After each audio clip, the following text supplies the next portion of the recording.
रामायण कथा में भगवान राम और माता सीता के जीवन के बारे में उल्लेखित हैं। यह दोनों ही साधारण मनुष्य के रूप में जन्मे थे, लेकिन इनका व्यक्तित्व असाधारण था। यहाँ हम आपसे सीता के स्वयंवर की कथा कहने जा रहे हैं कि कैसे नेति भगवान राम एवं सीता को मिलाती हैं और भगवान राम सीता मैया को क्या वचन देते हैं। सीता मैया राजा जनक की पुत्री थी। वास्तव में माता सीता का जन्म धरती मैया से हुआ था, इसलिए इनका एक नाम भूमिजा भी है। सीता मैया का जीवन साधारण नहीं था। वे बचपन से ही कई असाधारण काम करती रहती थी, जिनमें से एक था शिव के धनुष से खेलना, जिसे कई महान महारथी हिला भी नहीं सकते थे। यह शिव धनुष पृथ्वी के संरक्षण के लिए भगवान विश्वकर्मा ने बनाया था, जिसे भगवान शिव ने भगवान परशुराम को दिया। परशुराम जी ने इस धनुष से कई बार पृथ्वी की रक्षा की और बाद में इसे राजा जनक के पूर्वज देवराज के संरक्षण में रख दिया। यह दिव्य धनुष इतना ज्यादा भारी था कि इसे बड़े बड़े शक्तिशाली राजा हिला भी नहीं सकते थे, लेकिन नन्ही सीता इसे आसानी से उठा लिया करती थी। यह दृश्य देख राजा जनक को एहसास हुआ कि सीता कोई साधारण कन्या नहीं है, यह कोई दिव्य आत्मा है। इसलिए उन्होंने बाल्यकाल में ही निश्चय कर लिया कि वे सीता का विवाह किसी साधारण मनुष्य से नहीं करेंगे, लेकिन वे सीता के लिए दिव्य पुरुष को कैसे खोजे, यह सवाल उन्हें अक्सर सताता था। तब उन्हें ख्याल आया कि वे स्वयंवर का अर्थ यह होता था कि इसमें कन्या स्वयं अपनी इच्छानुसार अपने लिए पति का चुनाव कर सकती थी, का आयोजन करेंगे, जिसमें यह शर्त रखी जाएगी कि जो धनुर्धारी शिव के इस महान दिव्य धनुष पर प्रत्यंचा चढ़ाएगा, वो ही सीता के योग्य समझा जाएगा। शर्त के अनुसार सभी राज्यों के राजाओं को स्वयंवर का निमंत्रण दे दिया गया। यह निमंत्रण अयोध्या भी जाता है, लेकिन अयोध्या के राजकुमार राम गुरु वशिष्ठ के साथ वन में रहते हैं और वहीं से एक सभा दर्शक के तौर पर स्वयंवर का हिस्सा बनते हैं। प्रतियोगिता शुरू होती है, कई बड़े बड़े राजा उठकर आते हैं, लेकिन शिव के उस दिव्य धनुष को हिला भी नहीं पाते। यहां तक कि इस स्वयंवर में रावण भी हिस्सा लेते हैं और धनुष को हिला भी नहीं पाते। यह देख राजा जनक को अत्यंत दुख होता है। वे कहते हैं कि क्या इस सभा में मेरी पुत्री सीता के योग्य एक भी पुरुष नहीं है? क्या मेरी सीता कुंवारी ही रह जाएगी? क्योंकि इस सभा में एक भी व्यक्ति उसके लायक नहीं। जिस धनुष को वो खेल खेल में उठा लेती थी, उसे आज इस सभा में कोई हिला भी नहीं पाया। प्रत्यंचा तो बहुत दूर की बात है। जनक के द्वारा कहे शब्द लक्ष्मण को अपमान के बोल लगते हैं और लक्ष्मण को बहुत क्रोध आता है।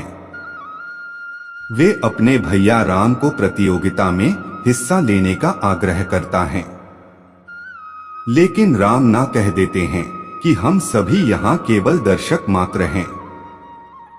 राजा जनक के ऐसे करुण वचन सुनकर गुरु वशिष्ठ राम से स्वयंवर में हिस्सा लेने का आदेश देते हैं। गुरु की आज्ञा पाकर श्री राम अपने स्थान से उठकर दिव्य धनुष के पास जाते हैं। सभी की निगाहें राम पर ही टिकी जाती हैं। उनका गठीला शरीर मस्तक धनुष को प्रणाम करते हैं और एक झटके में ही उसे उठा लेते हैं और जैसे ही प्रत्यंचा चढ़ाने के लिए धनुष को मोड़ते हैं, वह टूटकर दो हिस्सों में गिर जाता है। इस प्रकार शर्त पूरी होती है और सभी तरफ से फूलों की वर्षा होने लगी। देवी देवता भी आकाश से राम पर फूलों की वर्षा करते हैं। सीता जी श्री राम के गले में वरमाला डालकर उनका वरण करती हैं और मिथिला में जश्न का आरंभ होता है। लेकिन धनुष के टूटने का आभास जैसे ही भगवान परशुराम को होता है, वे क्रोध से भर जाते हैं और मिथिला की उस सभा में आ पहुंचते हैं। उनके क्रोध से धरती कंपित होने लगती है।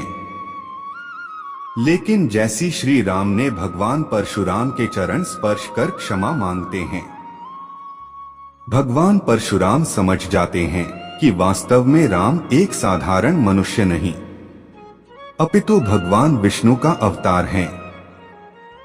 और वे अपने क्रोध को खत्म कर सिया राम को आशीर्वाद देते हैं। भगवान राम और देवी सीता का विवाह पंचमी को सीता के स्वयंवर के बाद उनकी तीनों बहनों उर्मिला, माधवी एवं शुभकीर्ति का विवाह लक्ष्मण, भरत एवं शत्रुघ्न से किया जाता है और चारों बहनें एक साथ अयोध्या में प्रवेश करती हैं। श्री राम से विवाह के बाद पहली रात में जब देवी सीता दुखी होकर बैठी हुई थी, तब भगवान राम उनसे इस दुख का कारण पूछते हैं। तब सीता जी उसने कहती हैं, प्रभु आप तो राजकुमार हैं और राजकुमार की तो कई पत्नियां होती हैं, आपकी भी होंगी और तब आप मुझे भूल जाएंगे। तब श्री राम अपनी पत्नी सीता को वचन देते हैं कि वे कभी दूसरा विवाह नहीं करेंगे, सदैव अपनी एक पत्नी के साथ ही जीवन व्यतीत करेंगे। श्री राम अपनी पत्नी सीता को विवाह की पहली रात यह वचन देते हैं, जिसे सुन सीता स्तब्ध रह जाती हैं। श्री राम अपने इस वचन का आजीवन निर्वाह करते हैं।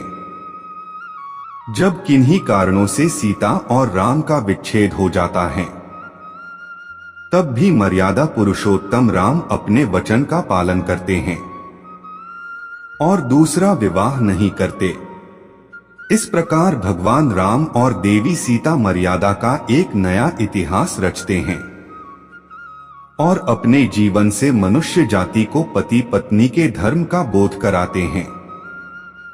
इस तरह यह पौराणिक कथाएं मनुष्य को धर्म का आधार बताती हैं एवं सही गलत का बोध कराती हैं।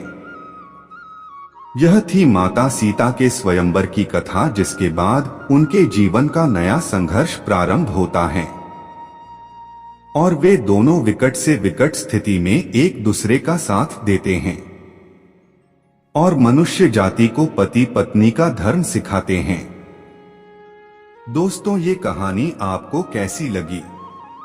कमेंट बॉक्स में अपना राय जरूर दें।